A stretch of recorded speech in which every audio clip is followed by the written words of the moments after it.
lead code problem minimum path sum. So in this problem, you'll be given a grid, and the grid is filled with non-negative integers, and we need to find a path from the top left to the bottom right, which has the minimum sum. So yeah, the problem is straightforward, and this is categorized as a common Amazon coding interview question. So there are a couple of ways to solve it. So the one which most people who ask this question, they try solving is using recursion. So I'll first try solving it using that, and I'll show you what's the error with that method. So for recursion, the way we'll solve it is, since everything is filled with non-negative integers, there are two ways to proceed, either the bottom or on the right. So that's what we're going to do. So at every cell, we'll just create two more paths which moves to the right or the bottom, and then we recursively keep checking until we have reached all the way to the bottom right. So yeah, I'll try coding that solution. So we'll create a helper method for this case. So private void.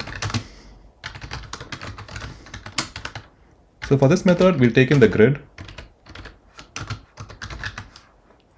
and we'll take two integers. They are used to help us see which cell we are currently in.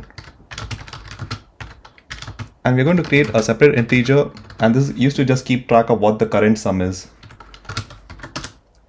First thing is we'll add a check to ensure that whatever the value of I and j are, they're still within the grid. So I greater than equal to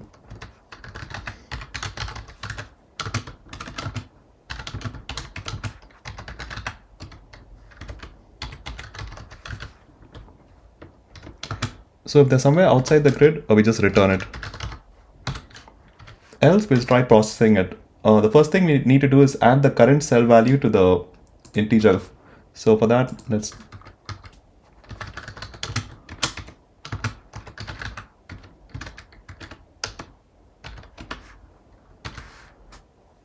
so now there are two ways to proceed. Now we have a base case and a recursive case.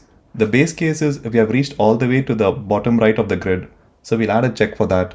So if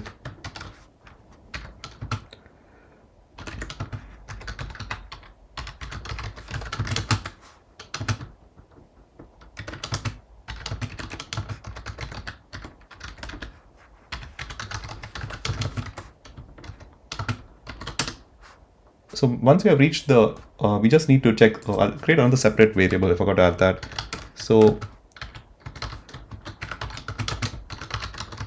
this integer is the one we are going to use to keep track of what's the minimum sum. So first thing we are going to do is initialize it by setting it the max value. So you reached all the way to the end. What we do is we just set the value for minimum sum. So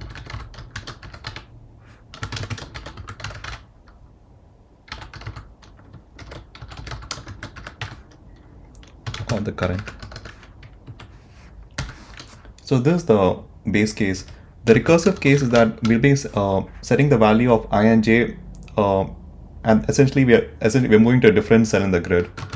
So let's try that. So we just say min path sum. We pass in the same grid. Oops. And we say I plus 1, j. Same thing, but this time we'll just increment the column.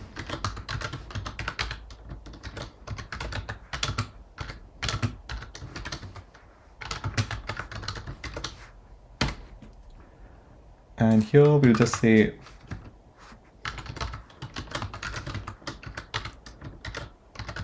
pass in the grid, and I and j will set it to 0 and 0, and the minimum sum will set it to 0.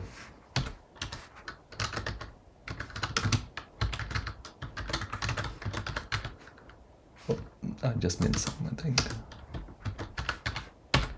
So yeah, I think this solution, let's try running it.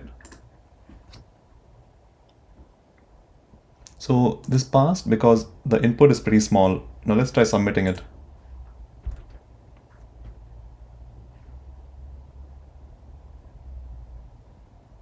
So yeah, time limit exceeded. So this kind of expected. So the problem with this solution is that at each cell we are making multiple calls where we're recursively calling the right or the bottom. And so for each cell, so the time complexity is exponential. It'll be 2 to the power of n. So for small use cases which they are provided, it would succeed. But for large inputs, it's going to exceed the time limit. So for problems like this, we need to solve using dynamic programming.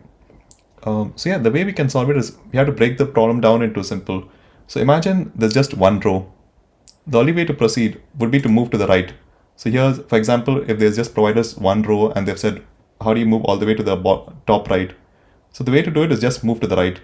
So for that, we can just say that, for example, here, the path from all the way to the right is 1, plus 3 will be here 4, plus 1 will be 5. So it's the min path will be 5.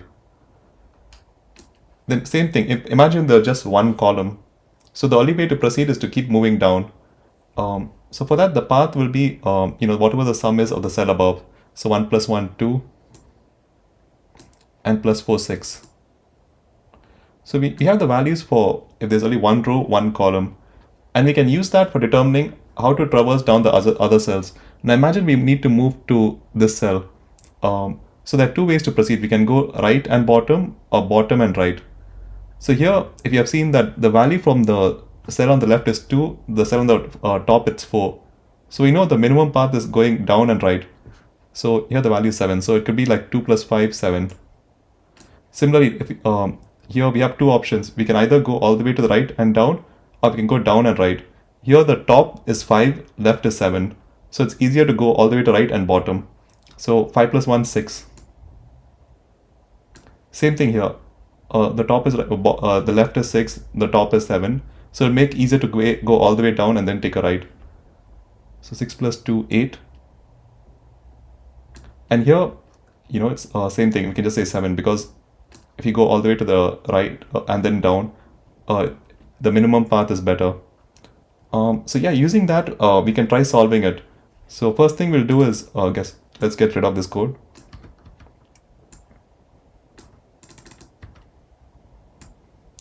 We'll create a new grid. So this grid is the one we are going to calculate now for the solution. So the new grid will be the same size of the current grid. So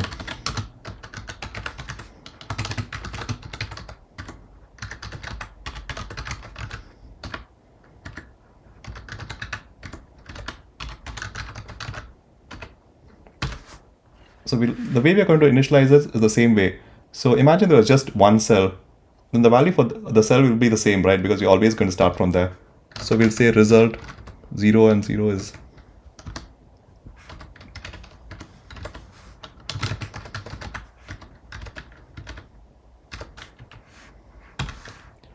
Now we're going to calculate what if there's just one row. So let's create two for loop for that. So for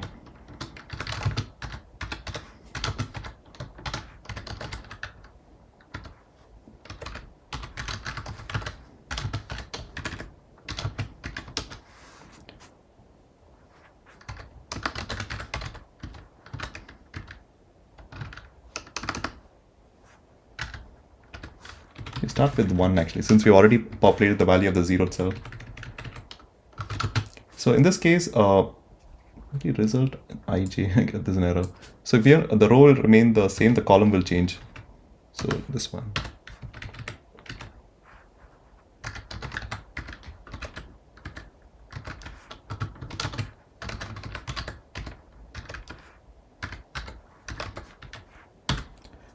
So yeah, so what we are doing now is the same thing we did here. So imagine there's just one row. So here the value of the row will always be 0. The column will keep incrementing it. So we are basically calculating what's the minimum way to reach all the way to the right. And here we calculate the cost for each. For moving it right here is 4, then 5. And we're just populating the result grid with that. Same thing we're going to do if there's only one column. So I'll just copy this.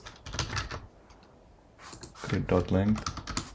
So here the column will remain the same.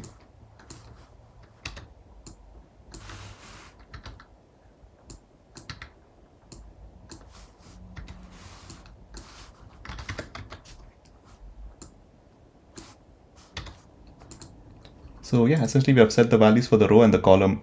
So for the populating the remaining grid, we'll just create two for loops.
So yeah, essentially what you have done is we have populated the rest of the grid and we have calculated what's the minimum value for reaching all the way to the bottom right.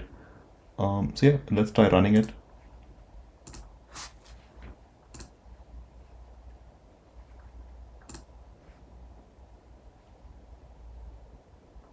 So the two use cases have passed. We'll try submitting it.